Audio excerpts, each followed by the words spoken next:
మేము గ్రౌండ్ లెవెల్లో పోయి మేము ఓటు అడగలేదు, మా ఓటు ఏమని చెప్పి అడగలేదు నాయన. ఏ గ్రౌండ్ లో లేవు, నీ కష్టాలు ఏమున్నాయని మేము విచారించినాం. వాళ్ళ కష్టాలు మెయిన్ గా 4 చెప్తారు.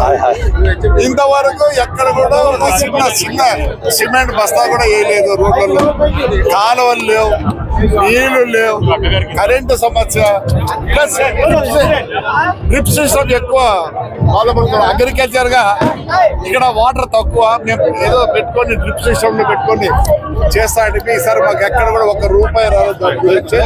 అది ఒకటి. ఇంకోటి గాడి కాలంలో నీళ్ళు రాలే, ఏం చేసినాడు ఆయన? చాగల నుంచి వేస్ట్ గా ఇప్పుడు ఒక ఇసుక పోలాలన్నీ వచ్చినప్పుడల్లా ఆయన నీళ్లు వదులుకుంటూ వచ్చినాడు.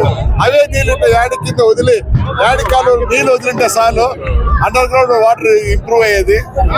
ఈ సమస్యలన్నీ అగ్రికల్చర్ సమస్య ఎక్కువ, ఊర్లో సమస్యలు 4 సమస్యలు అట్లే ఉన్నాయి. నీళ్లు, రోడ్లు, కాలువలు, ఏం ఎలక్ట్రిసిటీ. అందుకోసం వాళ్ళు నువ్వు ఎన్నిసార్లు వచ్చినా వాళ్ళు హ్యాపీగా లేరు. ఎస్పెషల్లీ ఇప్పుడు లేడీస్ బయటకు వచ్చినారని అర్థం ఏంటి? వాళ్ళ భర్తలకు భయపడి రాలే. ఇప్పుడు లేడీస్ అంతా బయటకు వచ్చి వాళ్ళు కష్టం చెప్పుకుంటున్నారు. మేము క్యాన్వాస్ అయితే చేయలే, ఓట్లు ఏమైనా అడగలేదు ఇంతవరకు. వాళ్ళు మేము అడిగిన దీళ్లకు మా మీద సంతృప్తి చెంది బయటకు వచ్చారు.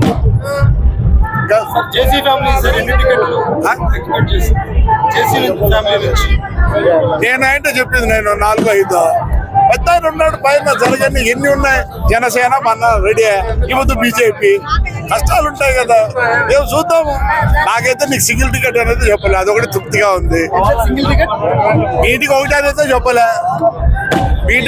చెప్పలే, అడిగినాను చూస్తా నీకు అన్నాడు. అదే అందరికేమో ఒకటి అన్నాడంట, అది నాకు తెలియదు, నేనైతే ఇల్లే, నా వరకైతే చెప్పలే.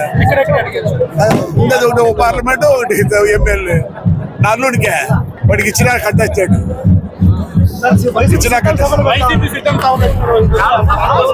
వైసీపీ గురించి మాట్లాడుతున్నది నాకు లేదు. నా పార్టీ నాకుంది, నేను దాని గురించి మాట్లాడాల. ఏం మాట్లాడాలి వైసీపీ గురించి? వాళ్ళకు ఉంటాయి అంటారు. మైనార్టీ 175 ఉంటారు, వద్దంటామా? ప్రజలు వేస్తే ఎవరు వద్దరు. సో ఊరి మేము అన్ని మాట్లాడుతుంటాం, చేస్తా ఉంటాము. It's left the party people, party people. MP వాడు ఎమ్మెల్యే కంటెచ్చాడు. ఎమ్మెల్యే